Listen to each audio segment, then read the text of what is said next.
respective adventures, fishing across the country or around the world. The more we talked about the book, though, the more we realized that what mattered most were the tips and tricks we had learned over the years, things that actually might help people catch fish on the fly.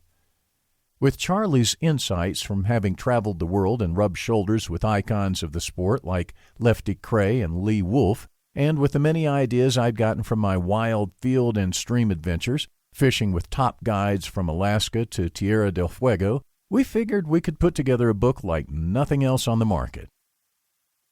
An important aspect of being a fly fishing writer is that you must live it and do it to be successful. To be a great beat writer covering the National Football League, you really needn't have worn the pads or seen game action. To be a successful political reporter, you need not have actually run for political office. But to be a successful outdoors writer, it's imperative that you not only talk the talk, but also walk the walk. Both Charlie and I believe that too many self-professed experts have made too much money complicating this sport. In reality, fly fishing is a lot simpler than many people think. You don't have to know the Latin names of every insect, nor do you need to make 70-foot casts in order to enjoy yourself.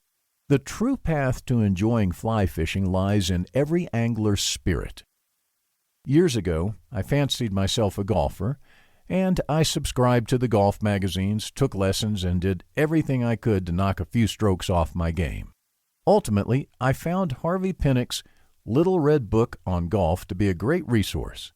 Its plain-spoken advice, minus the swing physics and complicated theories, took strokes off my handicap. It's a sensible, no-nonsense book. Charlie and I have tried to follow that same simple template for fly fishing. In effect, all we have done is opened our notebooks and taken out the best tidbits of advice we could find.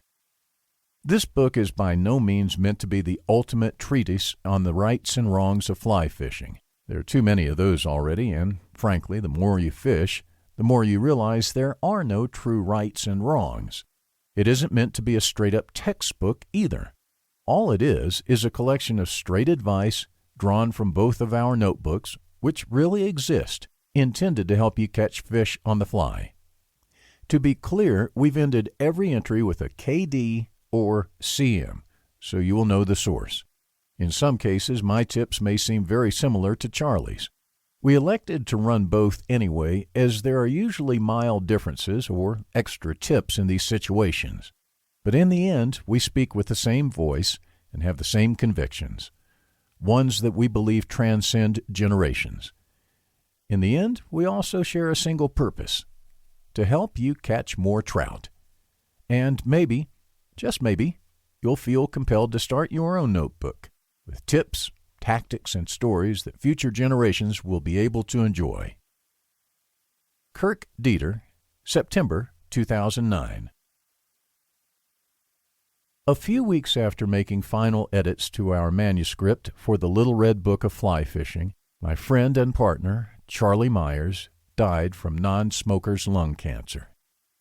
He fought this disease with grace and resolve, and was committed to seeing this project to fruition.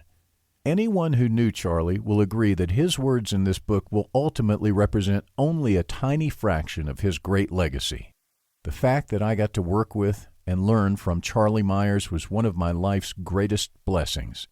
My wish is that all of us honor Charlie's memory by sharing his wisdom and passion for the outdoors with many future generations.